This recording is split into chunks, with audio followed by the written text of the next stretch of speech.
For years, a family has been living with just the memory of Alejandro Vargas Martinez. The 15-year-old was murdered while walking to Boone High School in Orlando. Now, nearly 5 years later, someone has been arrested in his murder. News 6's Catherine Silver is following this story for us today. So, Catherine, it's been half a decade now. What finally led to an arrest?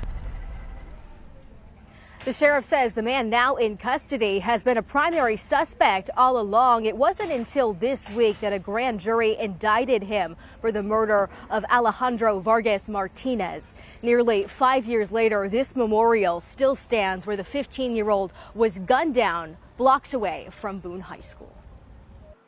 Each flower and candle by this fence honors the life of Alejandro Vargas Martinez. This is where the 15-year-old was gunned down on the way to school 5 years ago. 5 years of waiting before his family could say the person accused of killing him is facing charges for his death. We know that justice was on its way to be served. His aunt says she never lost faith this day would come. There's no bond. DeAndre Florence in custody for murder. This case took a lot of twists and turns. The Orange County Sheriff explains his detectives have needed time to build their case, linking numerous crimes to a criminal enterprise. A couple years ago, we talked about the death of Denham Williams, who was his partner in crime. Williams died during a robbery in 2019. Florence was arrested for charges related to that case, but never charged for Vargas Martinez's murder.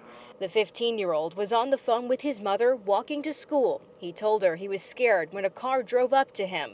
The sheriff says he was robbed and shot. Every morning when I leave my neighborhood, I see all the high school kids walking to school, and I can't help but think of Alex Vargas. 5 years later, his aunt says her family has hope they will get justice for his death, but they will always live with this loss. They say that time heals, but to be honest, it does not. It's just a patch to a broken heart. We just have to live with it. And Vargas would be 20 years old today. He was killed 2 weeks before Christmas and 2 weeks before his birthday. As for Florence, he is being held at the jail without bond on charges including murder, robbery, and racketeering. I'm live in Orange County. Catherine Silver, getting results. News 6.